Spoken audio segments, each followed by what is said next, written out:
Omicron यानी दहशत का एक ऐसा नाम जिसकी वजह से हिंदुस्तान में बहुत ज्यादा कई अलग अलग शंकाएं हैं, आशंकाएं हैं, संदेह है और सवाल है।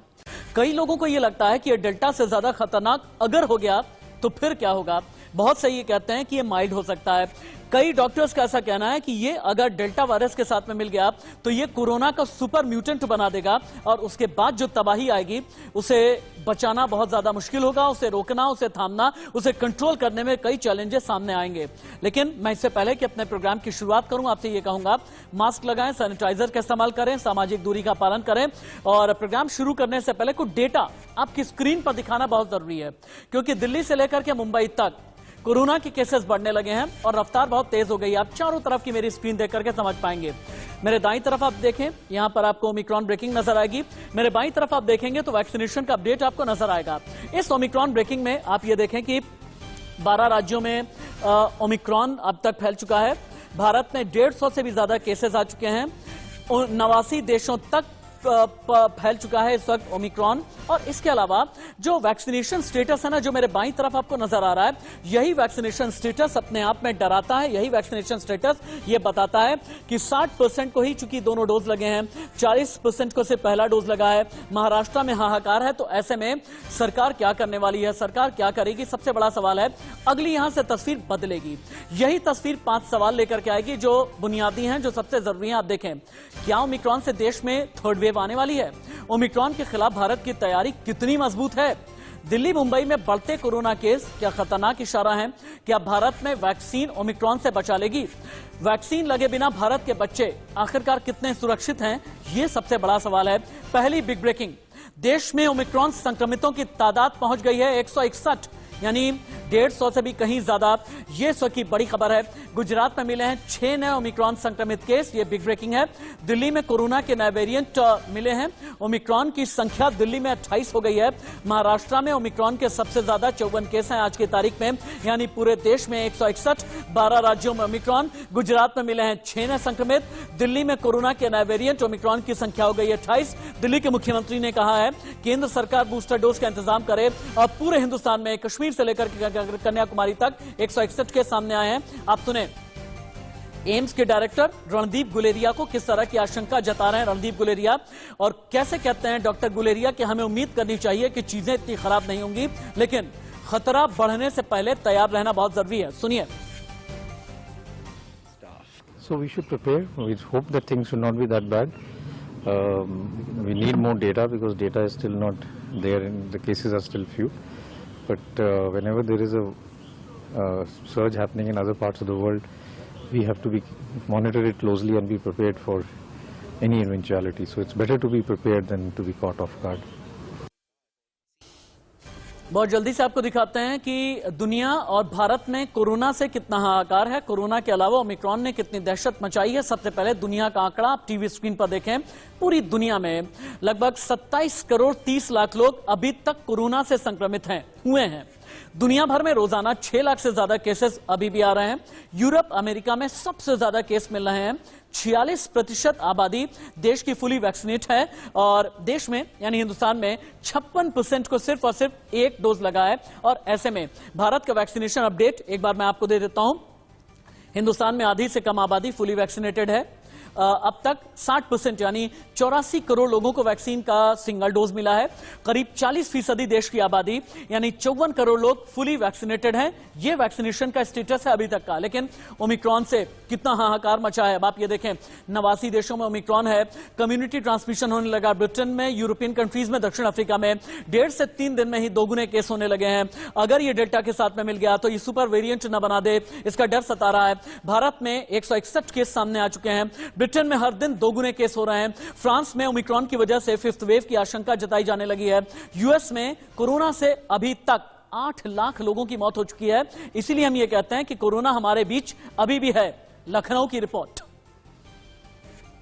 लेकर जहां अलर्ट जारी किया गया है, वहीं आपको बता दें तीसरी लहर को भी देखते हुए लगातार सारी व्यवस्थाएं की गई हैं और अलर्ट जारी किया गया है। अस्पतालों में भी इसको लेकर लगातार तैयारी की जा रही है ताकि जो संभावित तीसरी लहर है उसको लेकर किसी प्रकार की दिक्कत ना होने। वहीं कोरोना के नए वेरिएंट ओमिक्रॉन को लेकर भी लगातार मरीजों की संख्या है वो बढ़ती जा रही है। देश में तकरीबन 150 के आसपास जो मरीज है वो आ चुके हैं। इसको लेकर लगातार उत्तर प्रदेश में भी अब नजर रखी जा रही है। हालांकि गाजियाबाद में 2 बुजुर्गों में ओमिक्रॉन के संक्रमण की पुष्टि होने के बाद लगातार अब नजर रखी जा रही है कि ओमिक्रॉन की दस्तक है वो उत्तर प्रदेश में और आगे ना होने पाए, उसको लेकर तैयारियां हैं वो पूरी की जा रही है। हालांकि जो संभावित तीसरी लहर है उसको लेकर लगातार लोगों को जागरूक किया जा रहा है कि लोग मास्क का इस्तेमाल करें। हालांकि जिस तरह बीते दिनों में कोरोना के संक्रमित मरीजों की संख्या एक बार फिर से बढ़नी शुरू हुई, उसको लेकर भी लोगों से जागरूक रहने को कहा जा रहा है और लोगों से अपील की जा रही है कि लोग मास्क का इस्तेमाल करें, सोशल डिस्टेंसिंग का पालन करें, भीड़ भाड़ वाली जगहों से बचे। हालांकि उत्तर प्रदेश में वैक्सीनेशन काम बहुत तेजी से हुआ है जिसकी वजह से कहीं ना कहीं स्थिति उत्तर प्रदेश की बहुत ज्यादा खराब नहीं हो सकती, ऐसी भी उम्मीद जताई जा। ओमिक्रॉन के बढ़ते मामले और देश में कोरोना की तीसरी लहर की आशंका के बीच दिल्ली सरकार ने भी अपनी तैयारियां दुरुस्त करनी शुरू कर दी हैं। इस वक्त हम मौजूद हैं कॉमनवेल्थ गेम्स विलेज के मेकशिफ्ट हॉस्पिटल में, जहां दोबारा नए सिरे से जो बेड्स हैं उन्हें तैयार किया जा रहा है। सभी आवश्यक जो संसाधन है वो यहाँ जुटाए जा रहे हैं। डॉक्टर्स फॉर यू जो संस्था है उसके सहयोग से यहाँ पिछले कोरोना की लहर के दौरान भी करीब 600 बेड का अस्पताल चलाया जा रहा था, जिसे बाद में जब मरीजों की संख्या कम होने लगी तो यहाँ जो सुविधाएं थी वो बंद कर दी गई थी, लेकिन अब नए सिरे से यहाँ पे सभी सुविधाएं शुरू कर दी गई हैं। हाँ, रजत जैन हमारे साथ है डॉक्टर्स फॉर यू के। सर, क्या कुछ सुविधाएं दोबारा नए सिरे से शुरू की गई यहाँ पे? देखिए, जैसे पता है कि वेव 1 और वेव 2 में भी कॉमनवेल्थ में 500 बेडेड हॉस्पिटल चलाया था। तो जब मई में केसेस कम हुए तो इसको थोड़ा सस्पेंडेड एनिमेशन पे रख दिया गया था कि जहाँ पर डिसमेंटल नहीं किया गया था इसको, कि ताकि अगर भगवान ना करे कभी ज़रूरत पड़े दोबारा तो इसको दोबारा स्टार्ट कर दिया जा सके। तो डिस्ट्रिक्ट एडमिनिस्ट्रेशन और दिल्ली सरकार की मदद से इसको चलाया गया। तो आज भी अगर आप देखें तो लगभग 65 बेड्स हैं जो फुल्ली फंक्शनल है। ये एक प्रिवेंटिव मेजर है, मतलब आज की डेट में मैं ये बोलूँगा, हमें पता है सबको कि ओमिक्रॉन के केसेस बढ़ रहे हैं, बट ऐसे अभी कोई बहुत घबराने वाला एस्पेक्ट नहीं है। बट फिर भी प्रिवेंटिव मेजर पे इसको इस तरीके से बनाया जा रहा है कि अगर ज़रूरत पड़े तो 2 दिन के अंदर अंदर 500 बेड कंप्लीट ऑक्सीजन बैकअप के साथ यहाँ पर शुरू करे जा सके। दूसरी लहर ओमिक्रॉन के मरीजों की संख्या बढ़ रही है और विशेषज्ञ ये अंदेशा जता रहे हैं कि देश में कोरोना की तीसरी लहर आ सकती है। तो ऐसे में दिल्ली सरकार ने भी अपनी तैयारियां अभी से दुरुस्त करनी शुरू कर दी है। अब आपको हम ये दिखाते हैं कि 12 राज्यों में किस तरह से ओमिक्रॉन फैल गया है। वो 12 राज्य कौन से हैं जो ओमिक्रॉन की वजह से डरा रहे हैं, और यहां पर अलर्ट रहने की आपको जरूरत है क्योंकि सिचुएशन अलार्मिंग है। चंडीगढ़ से लेकर के दिल्ली तक, राजस्थान, उत्तर प्रदेश, गुजरात, पश्चिम बंगाल, महाराष्ट्र, तेलंगाना, कर्नाटक, आंध्र प्रदेश, तमिलनाडु, केरल, ये वो 12 राज्य हैं जहां पर सबसे ज्यादा ओमिक्रॉन के केसेस मिले हैं। आप यूं कह लें कि आधे हिंदुस्तान में यहीं से ओमिक्रॉन के केस आए हैं। लेकिन डॉक्टर उमा आपको ये बताएंगी कि बच्चों पर खतरा कितना ज्यादा है, और इसके अलावा डॉक्टर राकेश पंडित आपको ये बताएंगे कि कितनी तेजी के साथ में ओमिक्रॉन रेप्लिकेट होता है, म्यूटेट होता है, अपना रूप बदलता है, या फिर खतरनाक हो सकता है या फिर नहीं। देश के 2 बड़े डॉक्टर्स इंडिया न्यूज पर लाइव। भर से रिपोर्ट्स आई हैं, उसके मुताबिक ज़्यादातर बच्चों को माइल्ड इन्फेक्शन या फिर एसिम्प्टोमेटिक इन्फेक्शन हुआ है, लेकिन कुछ बच्चों की डेथ भी हुई है। ये हमें ध्यान में रखना है और हम ये मान के नहीं चल सकते कि सारे बच्चों को माइल्ड इन्फेक्शन होगा। और बच्चों में यूजुअली ये सिम्टम जैसे हल्का बुखार होना, शरीर में बहुत दर्द होना, बहुत ज़्यादा थकान होना, सिर में दर्द होना, खांसी आना, इस तरह के लक्षण देखे गए हैं। ओमिक्रॉन वायरस जो है ये हमारे गले में खिंच मीन्स इची, जैसे अंग्रेजी में बोलते हैं कि इची थ्रोट देता है। तो इसका कारण क्या है? तो लॉजिकली बोला जाए कि देखा जाए तो जैसे बाकी रेस्पिरेटरी ट्रैक वायरसेस हैं जो बाकी भी, इनका सोर्स ऑफ एंट्री या ये सारे हमारे throat, upper respiratory tract, mucosa या लाइनिंग के थ्रू ही अंदर प्रवेश करते हैं। तो एक कारण यह हो सकता है कि इसका रेप्लिकेशन या मल्टीप्लिकेशन थोड़ा पूरा बाकी वायरसेस के मुकाबले ज्यादा है। अब आपको हम ये दिखाते हैं कि ओमिक्रॉन की रफ्तार भारत में कितनी तेजी के साथ में बढ़ी है। भारत में किस तरह से केस 150 के पार चले गए हैं। ओमिक्रॉन के सबसे ज्यादा केस हैं महाराष्ट्र में, और पूरी महाराष्ट्र सरकार इस बात को फिलहाल समझने की कोशिश कर रही है कि कंट्रोल आखिरकार कैसे किया जाए। 12 राज्य और केंद्र शासित प्रदेशों में ओमिक्रॉन के केस मिले हैं। कर्नाटक में ओमिक्रॉन के 5 नए केस मिलने से हड़कंप मच गया है। लद्दाख में कोरोना के 28 नए केस मिले हैं। 188 एक्टिव कोरोना केस अकेले लद्दाख में है। भारत में ओमिक्रॉन केस हर 3 दिन में डबल होने लगे हैं। ओमिक्रॉन के दिल्ली में 22, तेलंगाना में 20, राजस्थान में 17 केस सामने आए हैं। मुंबई में अब तक ओमिक्रॉन वेरिएंट के 22 मरीज मिल चुके हैं, यानी महाराष्ट्र, यूपी, गुजरात, राजस्थान, ओमिक्रॉन के केस 12 राज्यों में मिले हैं। लेकिन एक मास्क है जो ये बताएगा कि कोरोना है या नहीं। अभी मार्केट में नहीं आया है, लेकिन इस मास्क को लेकर के रिसर्च चल रही है। जापान की एक यूनिवर्सिटी है जिसका नाम है क्योटो प्रीफेक्चुरल यूनिवर्सिटी। इन्होंने खोज की है, कोरोना की पहचान के लिए एक स्मार्ट फेस मास्क बनाया है। मोबाइल की फ्लैशलाइट में मास्क चमका तो संक्रमण पता चलेगा। मोबाइल के अलावा अल्ट्रावायलेट लाइट से भी इंफेक्शन पता चलेगा। मास्क को शुतुरमुर्ग की कोशिकाओं से तैयार किया गया है। जैसे जैसे मरीज रिकवर होगा वैसे वैसे मास्क का जो चमकना है ये कम हो जाएगा। मंजूरी मिलने के बाद मास्क 2022 में मार्केट में आ सकता है। जापान में ये खोज की गई है। लेकिन भोपाल की आप रिपोर्ट देखें, कुलभूषण की रिपोर्ट। ओमिक्रॉन के केस हालांकि यहां पे सामने आए तो नहीं है, लेकिन आगे आने वाले दिनों के लिए तैयारी क्या है, रिपोर्ट। कोविड के नए वेरिएंट ओमिक्रॉन से निपटने के लिए मध्य प्रदेश की सरकार लगातार रोको टोको अभियान, नो मास्क नो मूवमेंट अभियान चलाती हुई नजर आ रही है। इस वक्त हम राजधानी भोपाल के जेपी अस्पताल में मौजूद है और यहाँ पे जो व्यापक व्यवस्था की गई है इस अस्पताल में, इसके साथ ही मध्य प्रदेश के तमाम अस्पतालों में आईसीयू जो बेड है इनकी संख्या बढ़ा दी गई है। तकरीबन 50,000 से अधिक जो है अस्पतालों में आईसीयू बेड रखे गए हैं, क्योंकि जो स्थिति सेकेंड लहर में उत्पन्न हुई थी वो तीसरी लहर में उत्पन्न ना हो, इसका जो है विशेष ध्यान रखा जा रहा है।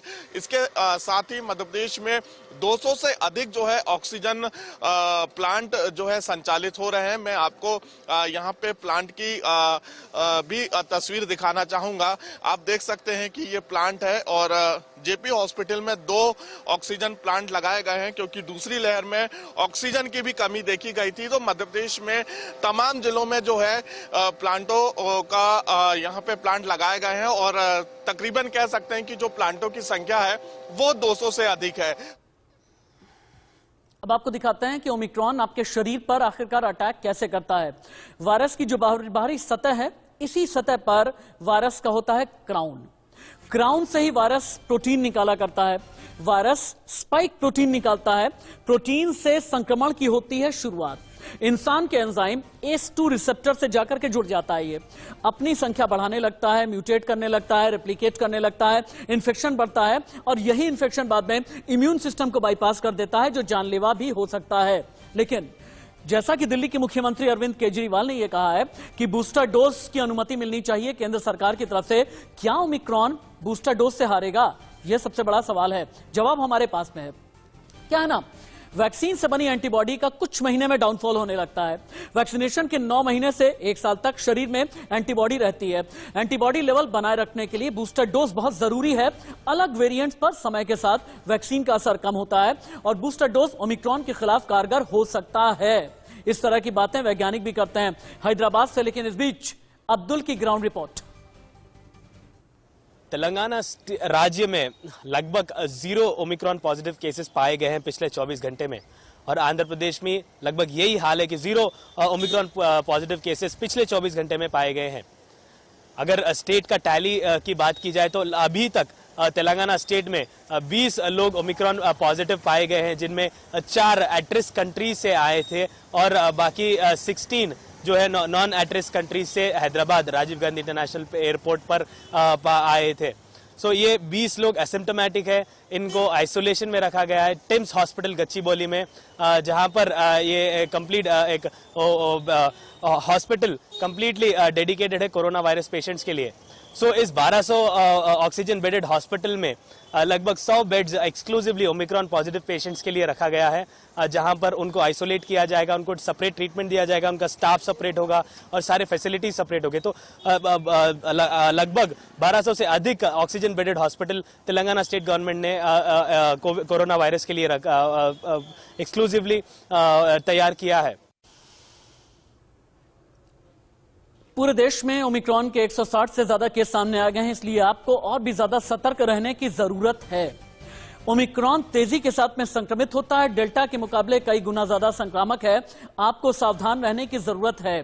दिल्ली के मुख्यमंत्री अरविंद केजरीवाल ने चूंकि ये आदेश दे दिया है दिल्ली में कि जितने भी कोरोना संक्रमित पाए जाएंगे उनके सैंपल जीनोम सीक्वेंसिंग के लिए भेजे जाएंगे। इसका मतलब यह है कि आपको सचेत रहने की जरूरत है, आपको मास्क लगाने की जरूरत है, आपको सामाजिक दूरी का पालन करने की जरूरत है, 2 गज की दूरी बहुत है जरूरी, इससे निश्चित आप माने, क्योंकि अभी भी कोरोना पैंडेमिक है, इसे एंडेमिक बनने में सालों लग सकते हैं और इसीलिए सावधानी ही बचाव है, सावधानी ही उपाय है। एक ब्रेक, कहीं मत जाइएगा।